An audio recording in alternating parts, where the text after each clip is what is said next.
Hello, my friend. I hope you're having an outstanding day, officially at the end of May. And this is Heather. This is the Back to Me podcast. And holy moly, I have another amazing person to talk to today. And this one's going to be kind of interesting because I don't think I've ever talked to a sexual fantasy expert before in real life. Artemisia de Vine. Hello, my friend. How are you? I'm delighted to be with you, Heather. Here with you, I'm, Heather. Oh my I'm so goodness. Early in the there. morning here in Australia. Yeah, it's night here, it's morning there. So you Mm. haven't had a whole coffee yet. You've just had a couple sips. Mm-hmm. We've We'll got see to how give you this time to goes. warm up. So, um, somatic sexologist, sexual fantasy expert. These aren't job titles that I had ever heard of before I met you. And I don't even know how anyone would come to be in that kind of job. And there's just a lot of unknowns in this world. So maybe you can start by telling me, how does one become in this job? I don't know what to call it. Role? Profession. Profession. That's what I'm going to call it. Profession. Mm-hmm. How do you indeed? How do you? So, I think it comes down to that whole thing is you teach what you need to learn, right? So it Right. started off because I was afraid of sex, honestly. That's what it was. And especially afraid of my sexual fantasies. And I was, I grew gigantic boobs of doom by the time I was 12 years old. No. So I did. What's so funny is when I was a kid, when I was young, I wished I had that. But then when I saw the girls that happened to, I'm like, oh, thank God. Yeah. So I got a lot of attention, whether I wanted it or not, from a very early age. And I experienced that attention as something that it was sexual desire as something that was being taken from me for somebody else's benefit in confusing ways. And I couldn't understand how, I wasn't experiencing sexual desire for my own benefit. Right. So I was feeling attracted to people like we all are when we're young and wanting to have my own experiences, but feeling invisible when people were attracted to me because I was basically just a pair of bobbing watermelons walking around as far as they were concerned. Oh my gosh. Young boys and their hormones, right? Well, it wasn't just the young boys, it was everyone. So, Oh man. yeah. Including women. Your Women would poor young self. women would also judge me immediately because I had big breasts and feel a bit threatened by that because they saw the Right. way that others were responding to me, and very often that you'd get labeled as the slut even though you were just sitting there drawing a picture of a butterfly. Like, Right. And were what? you blonde too? Yeah. Right. So right there, Uh-huh. you have 2 strikes against you in the, where we just stereotype people world. Yeah, the sisterhood didn't trust me either. So No. just because of my physicality, which made me realize that it's not just men who objectify you. And by objectify, I mean reduce you to your physical appearance. Right. And So, then I guess as you get older and you like, how did you find your own identity? well, I had a crisis point first. Got to the point where I was experiencing an awful lot of non-consensual attention that was not for my benefit, and it was actively disrespectful. Mm. And I hit the crisis point of I think a lot of people hit, and a lot of people hit this point, and you can choose to suppress your own desire and your own sexuality at that point because it's just too dangerous, or Right. you choose to run towards it and go, I want to know how this works. I'm going to make this work for me. What's going on here? There's got to be more to it than this. I'm going to understand this. And that's the path I chose, obviously. Obviously, yeah. We wouldn't be sitting around talking about it if you had run away from it and gone to live in the mountains, hermit. No. And what did you learn? Oh, I learned so much. Spent it's over 30 years now of focusing on trying to understand sex. through so many different lenses and so many different jobs and ways of doing things. I worked in a sex shop for women at one stage. I remember taking my grandma to Oh my to, gosh. it was called Bliss for Women. It was in Melbourne here. I think it's still online, that shop. We have one And here called Good for Her. yeah.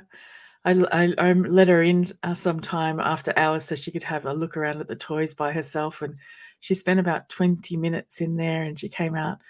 She goes, "You're a bit behind the times, dear. I used to have one of those, and I used it on your grandpa 20 years ago." That's excellent. I did all sorts of things. I had a lot of personal sex. I became what I was expected to become as the busty blonde, like this person who was promiscuous and going out there and exploring. And I'd often go out on a Saturday nights by myself because I didn't like going out with women friends, because women friends would make circles and keep all the attention to try and keep themselves safe from the desire. I'm now running towards this thing. I'm now going to poke the thing I'm scared of with a stick.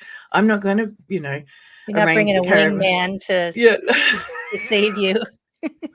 I'm going out there and dancing and listening to music and seducing a new person each Saturday night. But I thought I really knew. I went and learned from everyone I could learn from, some of the most amazing sex educators around the world, practitioners of the erotic arts, everything from spiritual sex to, BDSM. I learned all about all of these different things, and I thought, I'm really advanced. I've got so many notches on my belt. I know what I'm doing. And then I decided to become a sex worker. And I entered the adult industry, and that's probably where I learned the most profound things. Really? Yeah.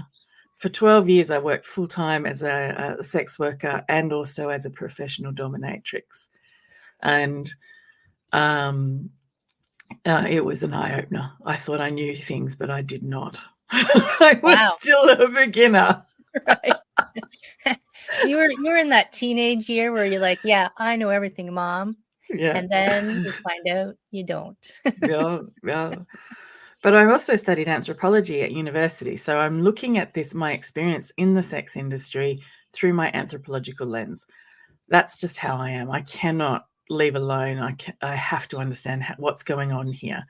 I'm never looking at the surface level. What is actually happening here? What is the social dynamics? What are the power dynamics? What are the different meanings everybody's putting on this situation? What's going on? And I tell you what, initially when I first started sex work, I did it because I was curious, but I also did it because I needed a lot of money really quickly for an operation. I wanted money. Right. And I wasn't setting out to become like a brilliant sex worker. I was just like, I want money. I've got blonde hair and boobs. Give me money. Well, You've been and you can asking say for. that women have been earning money for, like, I feel like ever since they invented money, because there's obviously a demand for it, right? Right. There is the I eldest actually considered profession. being probably nobody knows this about me, that when I was in university, I was going to become a dancer, because I'm like, that's a good way to make money. But at the time in Toronto, all the clubs were run by Hells Angels, and I thought, no, I don't want to get into that scene. So Right. Yes, the container with which you can operate makes a world of difference. You need to be able to have a safe way of having your own autonomy to be able to make these offerings. Mhm. And luckily for me, I live in Australia, where sex work is in various. Most of the states now are decriminalised completely. So that means nice. that it's just treated like any other business, which gives us power to protect ourselves. Where if it's not fully legal, you don't have that power to protect yourself. Right. So anyway, I don't want to get into that side of things. I want to get into but I was thinking about the anthropology side. So when you look at through the anthropology lens, I mean, there is a biological aspect to it all, but there's more than that, isn't there? I That's mean, I right. feel like there is. Right. Well, lots of the dominant conversations around what sex is and why are we turned on by the things we're turned on by? That's what I'm really interested in, the Yeah. mind, right? What's Right. going on? Why do we behave this way? Why do we have these kinds of desires? And why do we have these kinds of sexual fantasies in particular? Like some of these fantasies, like I had sexual fantasies that were of things that I really did not want to be treated like in real life, and yet they were super hot when I fantasized about them, and that was very confusing. So No kidding. lot I'm yeah, right. like, Very confusing. I think I'm not alone in this one. you're not alone. And lots of people would come to me too with sexual fantasies and they didn't know which parts to actually live out and which parts were better to left as fantasies. But what I noticed, and I stumbled across this accidentally, was that if I trusted people's turn-ons exactly the way they were, I didn't try and make them holy. I didn't try and fit them into some idea of how things should be, in how I wanted to be treated in the outside world, right? And I actually trusted them. And then we created a really safe consensual container to explore it in. And we didn't necessarily live out exactly what was in their mind's eye, but I heard the essential parts of it. Yeah. When I trusted their turn-ons, really interesting things began to happen. Fascinating things. And they would often say by the end of a session or an experience with me, wow, I had no idea I could feel this way. And we'd end up sometimes, like you'd start off in the conversation, they just wanted a busty blonde. They weren't thinking about anything more than that. And they were already in the altered state of consciousness of being turned on, because being horny is an altered state of consciousness, people. You think differently when you are aroused. Right. Yeah. That's why they say men always think with their groins. It's like he's not thinking straight. He's thinking with his little head, not his big head. It's absolutely a state of consciousness you recognize straight away. But what I noticed was when we had this safe container to actually trust it, to live this out in a way that I wasn't trying to get my needs met, because I got paid. Right. So I was no longer trying to get their approval of me or trying to get my needs met. I was just focusing on theirs purely. And if I followed their particular map of turn-ons all the way to the end, they started having these incredible experiences where they opened. They started off with smutty talk and dirty talk, and that's where it should have gone, because that's what the map said. But they'd end up with this heart expansion, with the mind opening, with discovering that their guards were completely down, and mine too. And I know this sounds really cheesy, but I can't describe it very easily in words other than trying to say it felt like I could see their soul through their eyes and they could see mine. It felt like actual connection was happening. It's almost like when we went into some of the deeper places, it felt like we were being our higher selves and our primal selves at the same time, right here, right now. And that was extraordinary. That's super cool. Right? So I'm like, okay, there's something in this that's worthwhile looking closer at. What's going on here? Why do we have these fantasies? They're taking us somewhere. What's going on? And why are we so afraid of them? Mm. Besides hundreds of years of the church telling us that they're evil, but or your mother saying, no, no, no, no. Whatever, don't find anything under whatever they find under your bed, and trying to hide it. And I think the key there is that you didn't make any of it weird, right? Trusted it. Yeah. Trusted that their particular desires and they weren't interacting with them with awareness or maturity. That part I had to take control of, Right. and make sure they came into the safe container of consent.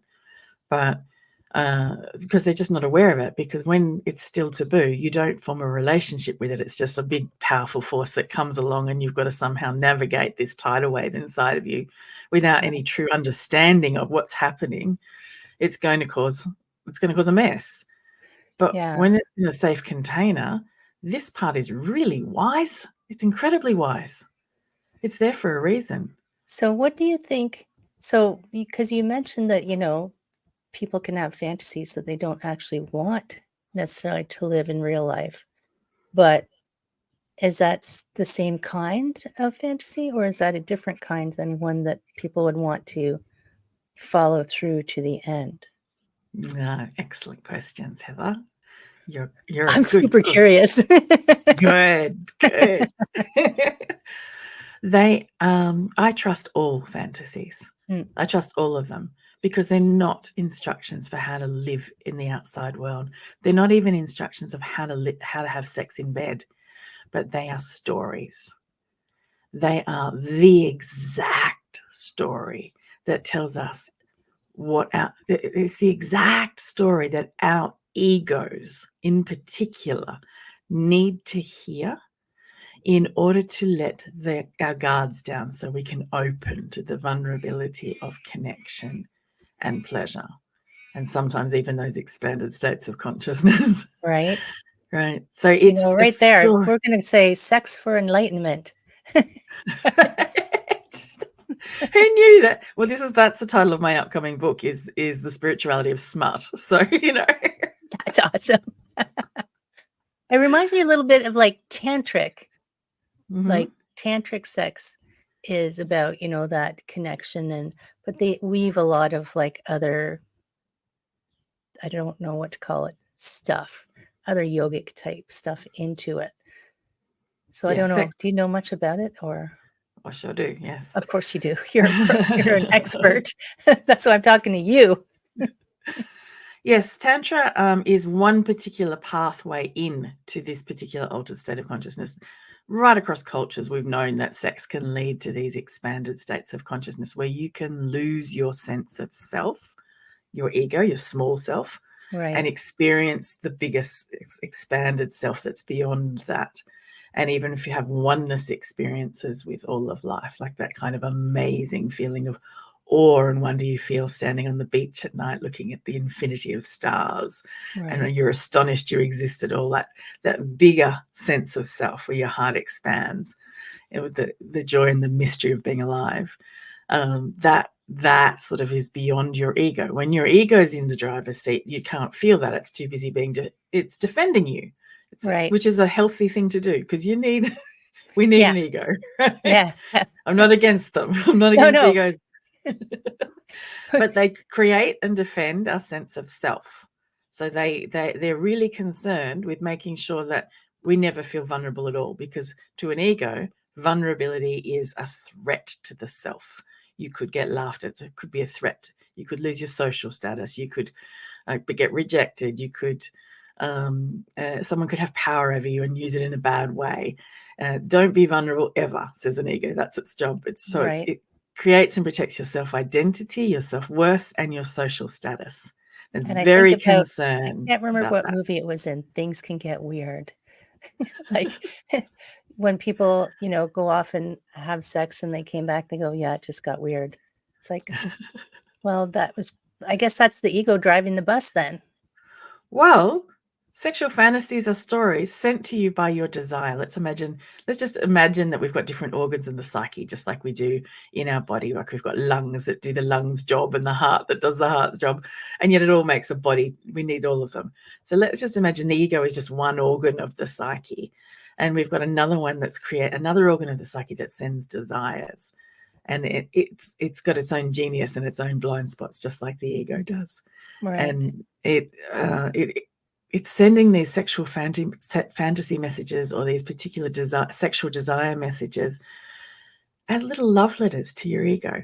It's saying, oh, that's what you fear about vulnerability, is that you fear that you're going to be harmed if you're vulnerable. Well, I'm going to include your fear in the sexual fantasy story that I tell you, and I'm going to resolve it for you. Oh. It's brilliant. Right? Oh my goodness. When I worked that out, I was like, what? It's so smart. But But how many people alchemical actually follow stories. through with it? Like, Well, they or don't do know they how just to. carry it around? Well, they just take it as literal instruction. They think if they're having a fantasy about a threesome, they have to have a threesome. That's not the point. The point is what I learned to do, and I got more sophisticated. I set up a play space in Sydney, a venue that had different themed rooms. You can see some of the leftover furniture behind me from I think your those room is days. gorgeous. Thank by you. the way. I had really lush space of for sensual rooms. I had a dungeon for BDSM play, and I had an erotic massage room. I had all of these different themed rooms for people to explore. A cross-dressing room with lots of pink.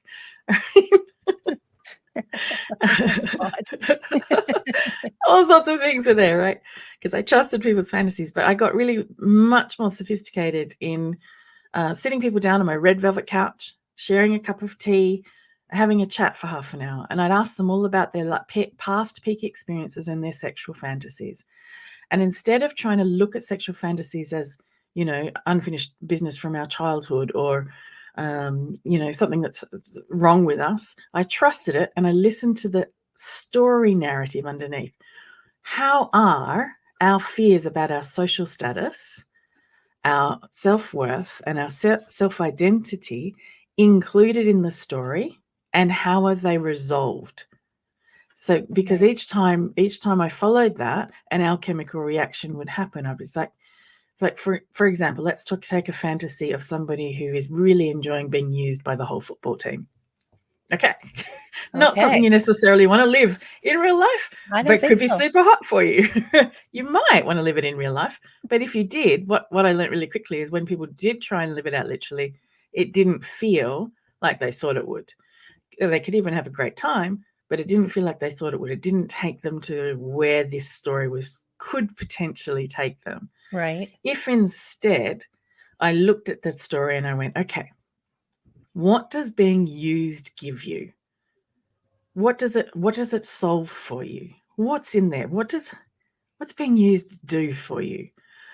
And it does a lot of things, but for the purposes of this conversation, I'll keep it simple. Okay. I was starting to start a list. Imagine, right, your vulnerability, your fear of vulnerability. Am I desirable enough? Am I desirable enough? Do they really want me? I've got wobbly bits. I've got jiggly bits all over the place. I just want to lie back here. I don't want to be focused on giving them anything. I just want to surrender into the experience. But that's selfish. I can't do that. My identity as a good girl is I've got to care for them. I can't just lie here and just receive and surrender into the feelings. What if my desire is so hungry that I lose my social status? They'll call me a whore. Like I can't be the one that desires. Okay, all right then, says this organ of the psyche, desire. I shall include all of that and I shall resolve it for you. Okay, let's see. Are you worried that you're not desirable enough? They're using you. They're selfish bastards. They wouldn't use you if they didn't find you desirable. You're hot. Right. Right. Oh, you worried your desire's too big? Oh, well, we're being the whole football team. Oh, you want to... You're going to get that met. And you're worried you're going to take up too much space and too much time and be selfish with your own needs. Well, no, you've got to be there till, this need is going to be met. Like they're just going to keep coming and coming and coming. You are not too much. There's a lot of dudes on a football team. Right. And also, do you have to focus on meeting their needs if they're being selfish and they're using you? Do you have to caretake their needs at all? No. No, you can just relax and surrender into the sensations. And because it's a fantasy, even though they're being selfish bastards who are using you, guess what? They actually magically touch you exactly the way you want to be touched for as long as you want to be touched. Right? So the end result is the exact opposite of what would happen if you were genuinely being used. Right. So it's the poison plus the antidote equals the alchemical reaction, and you end up free to just completely open, and your ego stands down. And when your ego stands down, that's when you notice the wonderful bliss beyond. It's like, whoa, I did not know that being used by the whole football team and talking smutty, dirty, selfish stuff would actually have a spiritual experience attached to it. Right? But it does. I mean, I feel like there must have been a greater purpose than we realized than just, procreation. Just there's not, if it was just meant for having babies, there wouldn't be so much involved in layers and different ways of pleasure, right? So that is like, my mind is blowing because it's like, wow, that's brilliant. I think you need to take this on a lecture tour, right? Deal. I'll do that. We need to teach this to people before they get shut down, and that they don't get to have that experience of, they just live their life thinking that all of their fantasies were something evil that the devil sent them. Right. Desire Right. itself is synonymous with the devil in Western thought. Like the Right? little devil on your shoulder is Yeah. desire. But actually, desire was the genius that was on your side all along, that was trying to solve your problem so that you could actually open to your full self, move from closed off I to a connection with your whole self, to we, merging with somebody else, Esther Perel's The Urge to Merge with somebody else. And then even beyond that, this urge to merge with life itself. So actually, desire is a genius, but it is one organ of the psyche. Just like the ego, it has its blind spots. It does not know the outside world exists. So when desire tells you to spend all of your money on, tax money on hats, don't listen to it. It does not know what to do in the outside world. Are you looking at your hat collection? Yes, I was looking at my I could show you my scarf collection. Oh. Yes, it doesn't know those things. No, it And doesn't. maybe, think about your I think about fantasies. So if you do run towards it like you did and decide to carry out some of it, and it doesn't turn out the way you want, I guess your desire didn't plan for that, and your ego said, "Desire, you lied to me." Like, does that cause a dysfunction? Does that cause it to close further? Are you afraid to try again? Spirals into a mistrusting relationship with desire itself. Right. So this is why actually we need a skill set to be able to navigate this. It's not something that is available to us because of the way that, millennia of training in our culture and in our DNA has not taught us to navigate this. Right. But when you do have some skills around it, you absolutely can get the best of both worlds. And the very first thing that I teach people is the desire compass. How are we going to rewire our own relationship to desire itself? How are we going to form an embodied relationship using somatic skills? So somatic is not just talking about things, but actually feeling your own body wisdom, your own body signals, and trusting them, and having an active relationship with your own. Even your butterflies are telling you something. Like when your throat constricts or opens, it's telling you something. So learning how to listen to these various different organs of the psyche, but specifically, how do you form a consensual two-way relationship with desire where it becomes your ally? You're no longer fighting each other. You build trust. And I guide people to have little dates with their own desire so that they can do things and get to know it, and notice that actually it really does cooperate with you once you know how to hear it and talk two ways. It actually wants to help. That's its whole job. So that's a radical thing in and of itself. Right. Then the second pillar of my training is, how do you navigate your own sexual fantasies? How do you work out the maps? The first one's the desire compass. Now we've got a map. let's look at the narrative in here. How is your particular fantasies, even if you're not conscious of having them, you do have them. You just think that they're not fantasies, but they really are. Okay, I trust you. You're the expert. I'm sure everybody does, even the ones who try to say they don't. Well, they might not be aware of it. Sometimes they think that's just how sex is, but no, actually they've projected their fantasy onto it. But anyway. Okay. But we need to work out what is the way in which desire sent its little love message to ego and included the fears and resolved them for them. This is the part where it's so essential for me to trust their clients.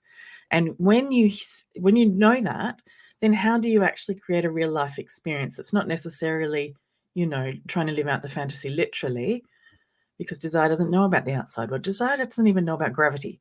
You don't trust it for instructions in the outside world. But you do trust it for its psychological genius, right? Right. So another part of you has to come in and go, okay, how can we create the same effect in our real life play? So this is the journey of play, bringing it out of our heads and into our beds in ways that respect ourselves, our sexual partners, and honors both our spiritual and our primal selves. Right? How are we gonna do that? That So sounds that's like the a third super part. tall order. Oh, it's doable. It's absolutely doable. I got it down to a fine art in the Divinery. The Divinery is the name of that play space in Sydney. My clients named it. I feel They like I have to said, come and visit you. I'm no longer a sex worker, by the way. I'm retired. I'm now teaching this. I now teach this to some of the world's leading sexperts, which feels really good. And I do teach other sex workers and professional dominatrices, but I also teach people who really just want to explore themselves, deep self-discovery through the lens of the erotic. They want to claim this back as a force that's for them, not taken from them. Right. So this is, but it is a 6-month training program, and it's called the Divinery method, because that was the method that I used in the Divinery. Right. And I guess it doesn't matter age either, right? It's, age of consent, but because I know I'm 57. No, am I still? Yeah, I'm 57. I'm like, wait, how old am I? And I know my brain thinks it's 18. Yes. Right? Yeah. So I guess it doesn't matter how old your physical age is. Your desire doesn't know what age is, does it? I've had several coaching clients in their 80s, and they are rocking it. Right? So you can learn this art form. It's never too late. It's never too late, my friends. And so the freebie that you have on your website, what is it? Okay. So if you want to begin, you're really curious now. You go, wow, why do my turn-ons? How do my turn-ons work? How do I find out what my particular wiring is? Right. I've got a gift for you. I'm going to walk you through a little exercise where you Google celebrities that you find attractive. It's non-explicit exercise. You don't actually have to confess your sexual fantasies to anybody at this beginning stage. So, I know people get really worried about that. You just need to Google some images of somebody that you find attractive. Then look at them when their body type is about the same, when they're about the same age that you find them attractive in. So it's the same person physically. Then line up a few different pictures and go, why do I find that one more attractive than that one? Even though it's exactly the same person. And I'll walk you through an exercise where you can notice subtle things about body language, power dynamics, ways in which you're reacting, and how you can start to notice the story that you're projecting on that face expression compared to that one. And then you become aware, that's why I'm drawn to that one more than that one. And once you start to become aware of that, you can start experimenting with little steps of just taking on that body language and face expression, or asking your partner to, and having a giggle while you try it all on and make a fool of yourself, and then do it again anyway and get hot. Right. Right. So I'll walk you through what to look for, the questions to ask. How can this be helpful? So you can get that at myfantasyis.com. if you're interested in working with me, you can look at artemisiadevine.com. But the freebie will get you on my mailing list, and then you'll find out all about the spirituality of smut and my tips that I give people all the time about Is how this to your engage first book that's things. coming out? Or is this Yeah. Wow, super exciting. Yeah. When is it coming out? Well, that depends on the editing process and how many times I have to rewrite things. But I know. Right. It's like, but damn it. hopefully, but this year. So like it's aiming for this year. So Stay tuned. Stay tuned. And does it come in a plain brown wrapper? Oh, I haven't thought that far ahead. That would be funny. I'm just thinking of when Playboys used to show up. They probably still show up in like the black wrapper so you couldn't see what it was, but everybody knew what it was. Like, come on. So funny. So all of those links are going to be in the show notes. Nobody has to worry. If you're driving, if you're thinking about something else, don't worry. It's in the show notes for you to click through and go and get that. And I totally recommend it. I mean, come on. We were put on the planet for pleasure and happiness and joy and fun. And if part of your life is closed because you think it's not appropriate, then how sad is that? Well, this is the way to make it appropriate, because we're afraid that it's going to cause harm to ourselves or somebody else. That's what we really fear when we Right. say something's inappropriate. Yeah. This is how to engage it in a way that's going to benefit everybody involved.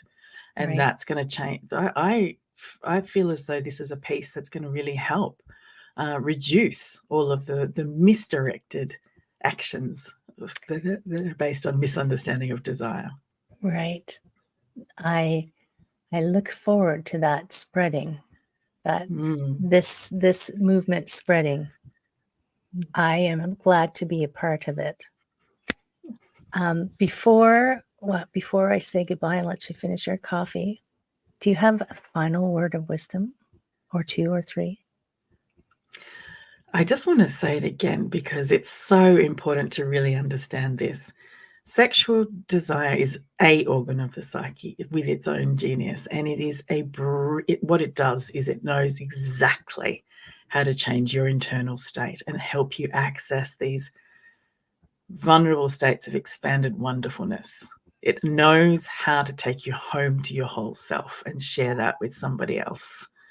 It does not know how to behave in the outside world. Right. So let's learn how to, let's not throw the baby out with the bathwater. Let's actually actively form a relationship with this really wise part of ourselves. And if you want to start right now, actually just give your desire a little bit of gratitude. Like actually actively feel gratitude for it and say, hey, I haven't trusted you all this time. Sorry, I didn't understand what you were trying to say. I fought against you. I struggled against you, or I suppressed you, or I gave in to you and then yelled at you for the consequence hangover that I'm now having to deal with. I didn't get it, but now I'm actually going to send you gratitude, and I'm committing to making a relationship with you. I'm going to hear what your language is. I'm going to give you much more respect. That's brilliant. Thank you. Thank you so much for coming and sharing your wisdom. I'm sure that we could go on and on because I know that you know so much, but we must respect the time. So thank you so much. It was a pleasure talking to you. Friends in podcast land, yeah, definitely share it with people. Come on, send it out into the world. Check out the freebie. No one's tracking you. Don't worry. Just go on one of those incognito tabs if you don't want Google to know what you're doing. And I will see you next time.